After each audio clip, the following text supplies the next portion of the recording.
Hi.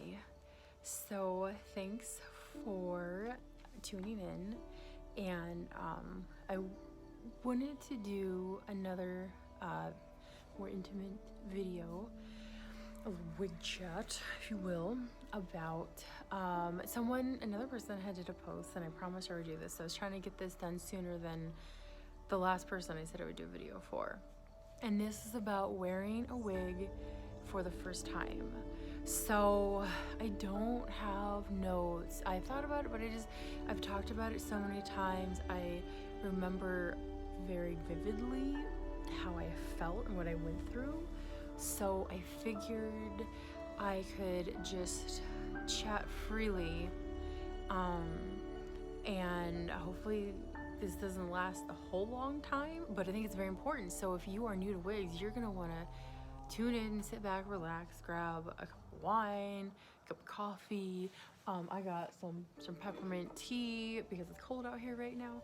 So just, hang tight, sit back, relax, and I'm just gonna talk about what I went through with wearing my first wig, how I came across to getting to that point,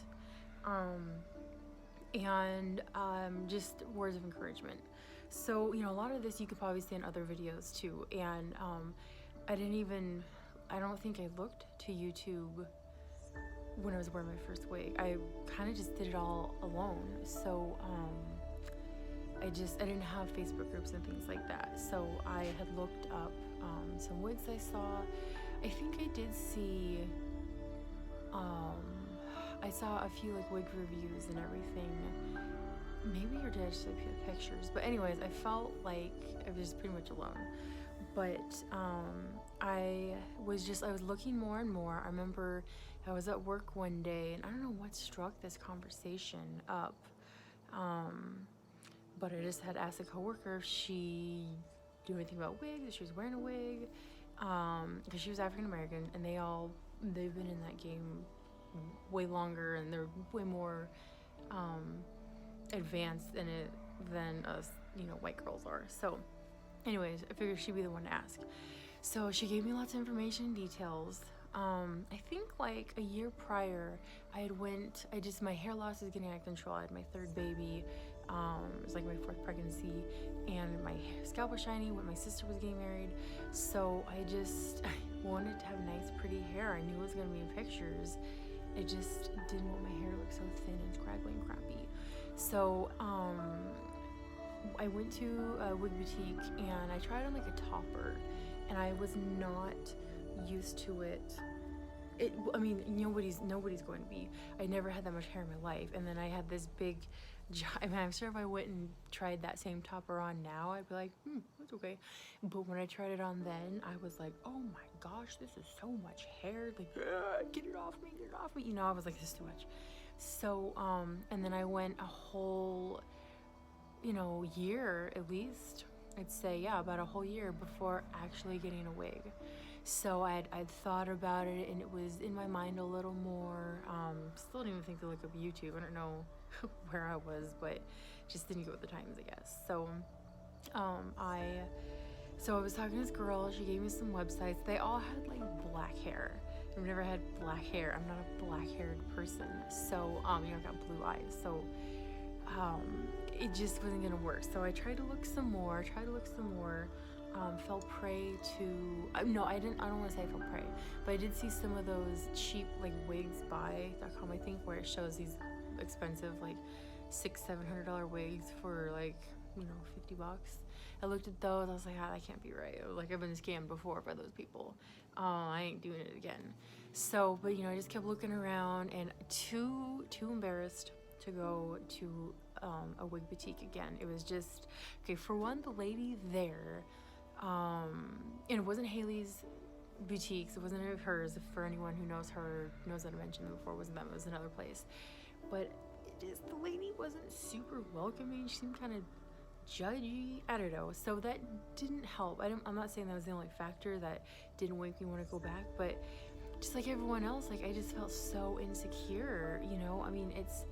I've never had good hair, never had good, nice hair. So no one's ever said, oh, I love your hair. No one's ever said that to me. So and it was just getting worse. And I just, you know, it's hard enough to have to be, you know, to have to deal with hair loss. You know, our hair is what makes us beautiful, what makes us womanly and feminine. And so to lose that, you know, it's already you know, it feels like an internal personal battle.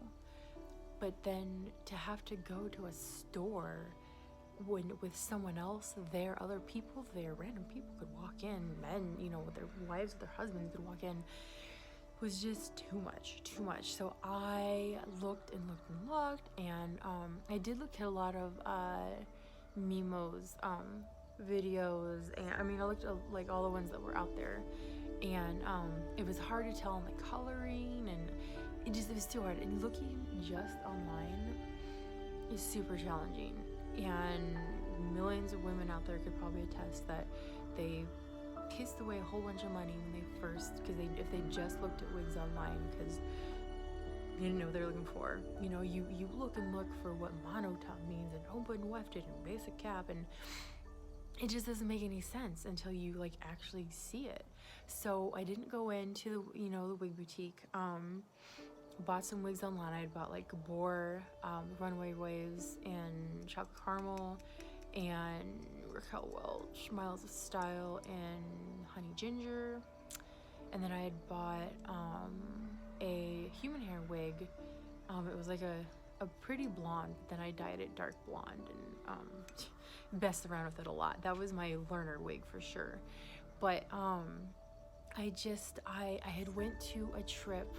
So I was pregnant. I went to Germany with my military unit. It was so hard to make my hair look pretty. I mean, I had a baby not that long ago, and I got pregnant again. I said all the little wispy baby hairs growing out, and I hated it. So I was just looking more and more at colors, and I was just drawn to reds right away. So I was like, well, let me dye my natural hair a coppery red, and then when I start wearing a wig, I can tell people with extensions, and that'll be my plan. So I got a new job. It kind of worked a little good.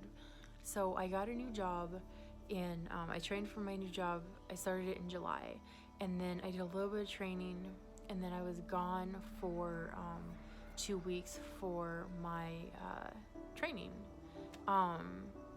And then I colored my hair, and the thing is, with my job, I was able to go to different units and stuff. So and I was still new, so people didn't know me super well, not everybody. And then it came around October 31st was the first time I wore a wig to work, and it was Raquel Welch's Miles Style and Honey Ginger. Now, the other wig I had on was I had Gabor by Runway Waves by Gabor and chocolate caramel, and it was just such a different color. Like, my family was like, that looks weird, and I was like, yeah. So that just sat in the box for a very long time. I even had that one thinned. I had Miles of Style thinned, and I was still like, oh, these are ridiculous, I just can't do it. And I kept messing with the hairline. Now that I've been wearing wigs for a while, and I'm comfortable with it, you know, Raquel Welch's lace fronts are impeccable. Like, nobody ever thinks I'm wearing a wig when I have a Raquel Welch on. Most of the pieces I get, you know, unless it's like a flamboyant color, nobody thinks it's a wig. They're like, is that your real hair? I'm not sure now, you know. So, but at the time, I was not used to it. I was used to thinning, scraggly, scalp showing. If I can be fancy enough and figure out how to stick a picture somewhere of what my hair looked like prior to wearing wigs, you'll see, you know, like a lot of you, if you've lost it due to chemo, or you just have thin, crappy hair, you have alopecia, or, you know, an autoimmune disease, or you took birth control, like, your hair was slowly getting thinner and thinner. And so when you get a wig, it will always feel like too much hair, always. And it's so different. You're so not used to it, and no one else around you is. And so, you know, you have to get to that point where you are ready to wear a wig in public, and you know, specifically to work, because that's what most of us do. So and So I wasn't used to the hairline. I thought it was too much hair, but I was like, you know what? Dang it, I have to do this at some point. I said prayers. Like I felt so weird praying to God about helping me feel comfortable in my wig. But I like, if you heard my prayers, if you read my gratitude journal, so much of that had revolved around wigs. But I figured, it's Halloween, people dressed up, this would be a good time to do it. So it was at a unit I hadn't worked in a while. I don't know if I was training or actually working. I don't remember. I think I was actually working the unit. But I hadn't been there in a while, so I was like, nobody will notice. That'll be a good transition for me. So I did, but I will tell you that I did not wear my hair down. I had a cute little boho bandana. If you've seen any of my Instagram pictures, if you look at my Instagram, some of the ones that I post up there are like ones that I wore, and I would have my hair up. So as I got used to the volume, having that headband around like the hairline worked very well for me as I was trying to figure out wigs and get used to them and everything. No, it was still, your head is not used to it. When you first wear a wig, it's itchy. I don't know anyone else who hasn't said this, but for me, like first wearing it was itchy. My scalp would hurt. I was like, oh my gosh, my head's dying from wearing this wig. Or, oh, I'm allergic to synthetic wigs. I tried everything like apple cider vinegar. So when you first start wearing wigs, it's going to be itchy. And it's just a process, like, do what you can. Try and go to make it to where you can take it off during the day and go scratch your head in the bathroom. Don't try and glue it down. I tried different methods like that to where, and it was so much work and it gunks the wig up. It's not worth it. Don't wear your wigs all the time. Let your scalp breathe. But when you first start wearing it, it'll be uncomfortable and itchy because you're not used to it. It's just like when you first started wearing a bra, that was so long ago for all of us, but it was uncomfortable. Or I don't know, if you started, if you weren't used to a pair of shoes, even if they're running shoes and they feel awkward, you have to break them in. Your body has to get used to wearing wigs. So it's going to be itchy at first. It's not like that forever. Just give it some time, give your body time. But with that in mind, so I would,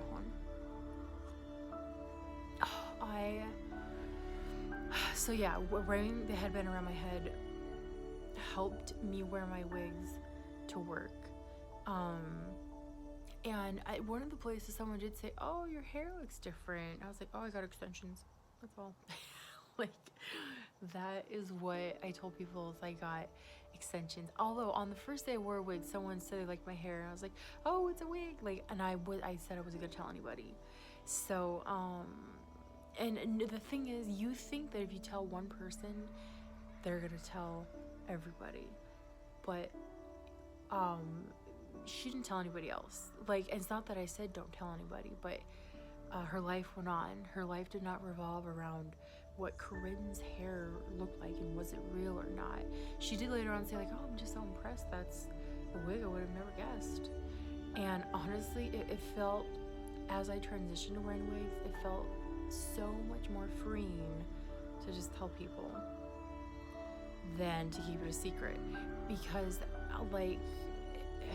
there's a lot of times where I didn't tell people, and I was so worried about my wig. Plus I didn't know how to use its stays. I'd put the wig on too soon. I wouldn't let it dry. Same with gotta be glue. The wig grip doesn't, I'm finding the wig grip works good with some wigs and some it does not. The wig cap sliding up, all those different things I was trying to figure out. It was stressful. And so I was constantly going to the bathroom. I'm surprised I didn't get written up for taking so many bathroom breaks, because I was constantly going in there does it look okay? Oh, it's too thick. And I would bring tweezers to the bathroom so I could pluck the hairlines. And it was a lot of anxiety. So if that's how you're feeling, you're not alone. You will always wonder if everyone's talking about your wig behind your back, or if people really think that's your hair, if they think it's a wig. And you'll be talking to people and it's you're talking to them, but then they're looking up, and they're talking to you and they're looking up. That happened all the time, and it gave me such huge anxiety. I have anxiety on the way to work. And also, when I was anxious, my wig would get itchy, which didn't help. So it's you know, 6:30 in the morning, I'm driving, I was like, oh, my head's already itchy and I'm not even to work. So I was like, this days are starting out great. But people don't care. You know, there's a few like girls out there, some people might know it's black girls always notice. They know wigs. And that's not a bad thing. I think it's actually good to have more white women out there, you know, wearing wigs and, you know, other cultures, because it helps normalize it. As white women, it's like black girls, it's they, you know, some of them have thin hair, but it seems like they can do so much with their hair. You get away with it. Even if it's thin, they can like fluff it up and make it look nice and froey and healthy. And it's like if they wear a wig, it's like a fashion statement. But for a lot of us white women with thinning hair, it's like, oh, it's a horrible thing, like it's because my thin hair sucks, and that just makes us feel bad. So, you know, by us wearing wigs more, it will normalize it, and by letting people know you're wearing a wig, it'll help normalize and educate people. I've had other people say, oh, I wanted to try a wig, and we've looked at options and everything, and, you know, it helped them out, and you know, it's been a good experience. But you getting to that point, I hope this is helpful so far. But just when you're getting to that point of wearing a wig, it's if you have thin hair, think of it this way, like, because I know when I had thin hair and I didn't wear wigs, people, especially like after you have a baby and you have postpartum hair loss, you have a lot of hair loss, and then your scalp is like shiny under the light. So people are looking at that, like they're looking at you, and then they're looking at that, and they're looking at you, and they're looking up at your head. Or when your hair's growing out, and then it's all those little peach fuzz hair, you know, people are looking at you, they're looking at that, looking at you, looking at that. So people are either going to be looking at your scalp, your shiny scalp, your thinning hair. You know, I remember I had a midwife whose hair was really thin. If I knew about wigs back then, whoa, but we've had some good conversations. But I was like, oh, my hair is gonna look like that when I'm older, oh my gosh. And, you know, because at the time I thought wigs were like what my grandma wore, those cheap, itchy things that looked super wiggy and super fake and would be caught dead wearing. But, you know, I didn't know about wigs back then. So, at some point, you've got to make a decision. Do you want people to be staring at your scalp? Do you want people to be looking at the little baby hairs and the peach fuzz and your little microscopic ponytail? Or, you know, do you want to get to the point where you are wearing hair, a topper, wig, whatever, and, you know, you've got to start feeling confident in it. And, so that's the choice, you know, it is what it is. Just like, you know, someone who lost a leg, they can either wear prosthetic so they can walk and feel better, or, you know, be in a wheelchair because they don't want to try because they're worried about what other people will think. Or, you know, if you, like, have no eyelashes and you try to wear like falsely, what people say. You know, it's funny because that's fake. People get fake eyelashes all the time. People get fake boobs, fake tans, fake whatever, and nobody really cares about that. But then, you know, you wear a wig and all of a sudden, you know, comes a big problem. And that, like I say, I will wrap that around to the fact that we are, you know, having beautiful hair is what makes us women and feminine and beautiful. So we feel like we're cheating the system if we, you know, are wearing wigs and because we have this beautiful hair and it's not ours, and so it makes us embarrassed. So that's just something that you've got to get over if you want to start feeling more confident about yourself. My husband says, you know, I'm more vain now, and I take more selfies now than I've ever had my entire life. But you know what? It's because before I had thin, crappy hair, oh yeah, and my eyebrows were super thin. And then I got them microbladed. That was like a year ago. But like best decision ever, because I didn't like the painted on eyebrow look. I thought that looked ridiculous. And I couldn't spend like 10 minutes on my eyebrows like some of those people on YouTube do. Didn't have time for that. So got them microbladed. Best decision ever.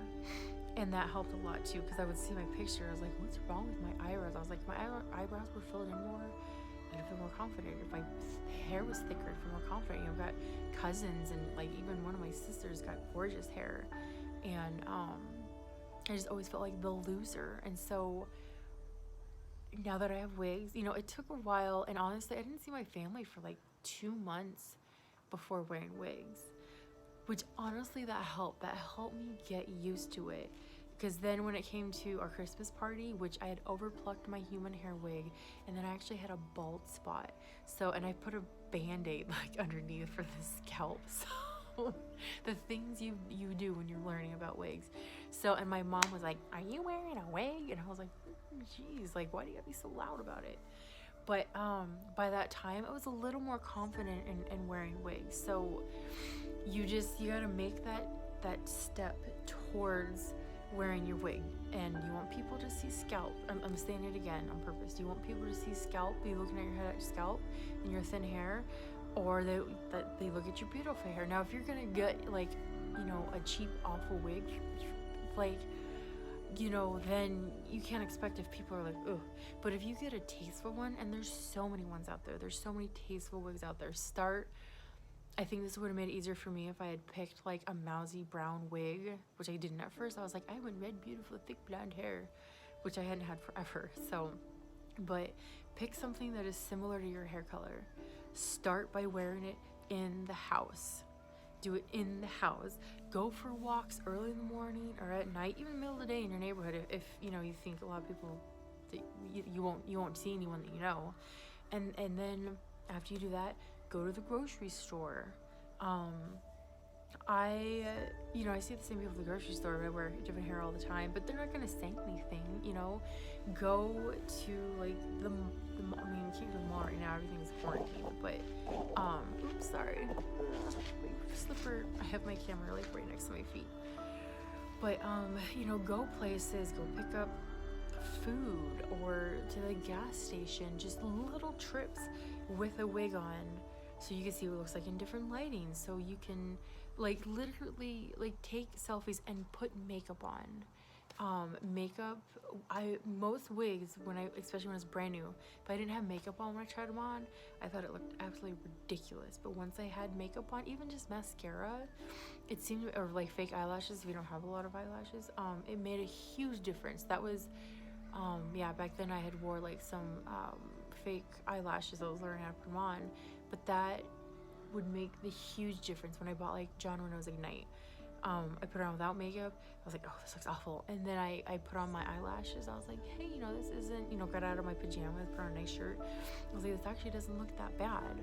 And those little things help. So, you know, get to that point, and then you have to think about when you get to work. You know, people are obviously going to notice, and they're either going to say like, oh, your hair looks nice, or, you know, some of them won't even bat an eye, or they're going to say like, what did you do to your hair? Was that a wig?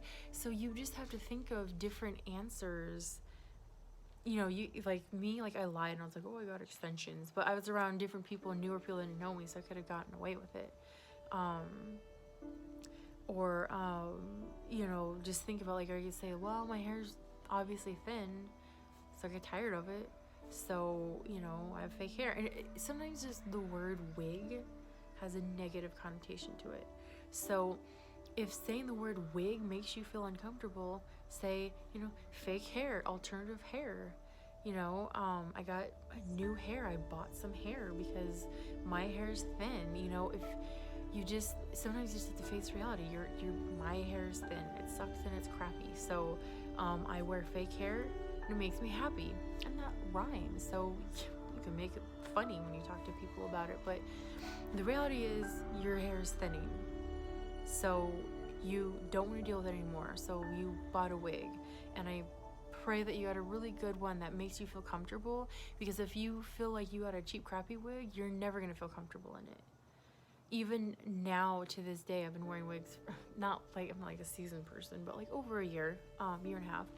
And there's certain wigs that I think they look cute on other people. I'm like, that's too wiggy for me. And so I don't get it. I don't try, because I know how I'm going to feel wearing that wig. But you know, just make sure it's something that's tasteful. If you're uncomfortable with the lace front and you like bangs, get bangs. Like, that's an easy way to help you get used to wigs. Golly, this is like 25 minutes now. If you watch this to the end, I appreciate it. Let me know if you did, because the end is where all the good stuff is at. So, but yeah, so just, you know, you got to look at different things. Look on like what other people are saying on Facebook groups, on YouTube, on, you know, different ways of how you get comfortable with a wig. But at some point, you've got to get that courage to start wearing the wig, the fake hair, just to hide your thin hair. It's not going to get any better. You know, I mean, you can put in thousands of dollars to kind of make your hair grow, or you can get fake hair, and then you can get as much fake hair as you want and color it and get different colors and styles and whatever. And when you're hot, take it off. You know, like if you're at home or maybe in public, I guess I wouldn't do that, but you know, you just, it's a new thing in your life that you'll get used to. You just got to take that initial leap, and you can do it. You can do it. I will talk to you. I will pray with you, pray for you, give you motivational speeches, you know, whatever you need to help get you to that point to say, people will either look at my thin hair or they will look at my beautiful wig, and wonder if it's a wig or not. And they will move on with their life. Trust me, you will be thinking about your hair all day long, especially because if you're brand new to wig, they'll probably be itchy because you're not used to it. But other people have moved on with their life. Now, the only time it will make it more difficult is if it's a very fake wiggy, just like if your makeup's really harsh, or you know someone has harsh makeup and they are still, like, it's hard to talk to them when it looks like that. But if you have a really fake wig and you have it like pulled down here and just, it's like, looks like a band, you know, then it's gonna be distracting. But if you have a good tasteful wig, lots of brands out there. There's John Minot, Raquel Welch, Ellen Ville, Aesthetica, Envy. Like, all those have good tasteful like lace fronts and synthetic or human hair, just different ones. And if you can go to a wig shop, I highly recommend you do it. Okay, sorry, I got brought in because of the little guy. He just woke up and he mommy. But I didn't want to end my video with, let me know if you need anything, okay? So, I just wanted to say that you can do this. This is part of the wig journey. I congratulate you for getting to this point, and I really hope that you take this step, and you realize that you are not a failure as a woman because you have to wear a wig. This is just an accessory. It's just a little something, makes you feel good about yourself. It's not the end of the world. Like I said, you will be thinking about your wig nonstop, but other people have moved on with their lives, and you just have to remember that only you're more concerned about your wig than anybody else. So once you just tell people like, hey, I just wanted to start wearing this fake hair, my hair's thin, you know, let me know what you think, and you will have this huge weight lifted off of you, and it'll just bring you, you know, make you stronger as you get through this wig journey. So anyways, I hope that you found this video encouraging and it was helpful. And like I said, reach out to me. Let me see if you see my face over. Reach out to me if you have any questions. There's, you know, lots of Facebook groups too. Just, you know, make sure you're talking to people about this to help you get through this this time. Okay, thank you. Thank you.